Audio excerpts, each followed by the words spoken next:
समुद्र बेलाभूमि रे एक विराटकाय लुहाखंड लागिथिबार देखि स्थानीय लोक माने छानिया होई जाइथिले। परे ए नेई पुलिस को खबर दिया जिबारु पुलिस घटनास्थल रे पहुंची तदंत जारी रखिछि। तबे मत्स्यजीवी माने एही विराटकाय लुहाखंड को देखि बया बोली कहउथवा बेले गभीर समुद्र भितरे जहाजर दिग निर्णय पई यह व्यवहार करा जाउथबा सूचना मिलिछि। हेले यह बालेश्वर जिला बालियापाल ब्लॉक चौमुख समुद्रकूल को किपरि आसिला से नहीं संदेह सृष्टि होइछि। सेपटे एही लुहाखंड को देखिबा पई लोक माने भीड़ जमाइथिले। खबर पाई बालियापाल पुलिस पहुंची एहार तदंत करुथवा बेले एही विराटकाय लुहाखंडटी केउठु आसिला ताहा तदंत परे ही जणा पड़ी पारिबो।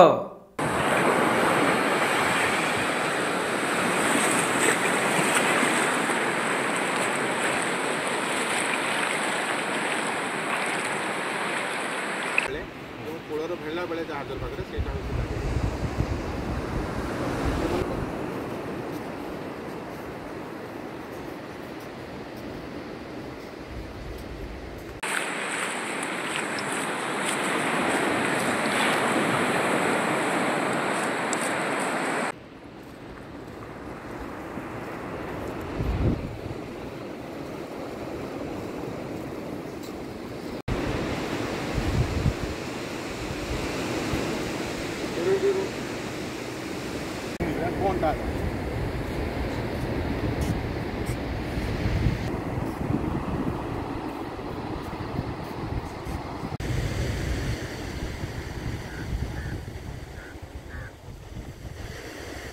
बालेश्वर जिला बालियापालरू सुभाष दास रिपोर्ट कोणार्क लाइव।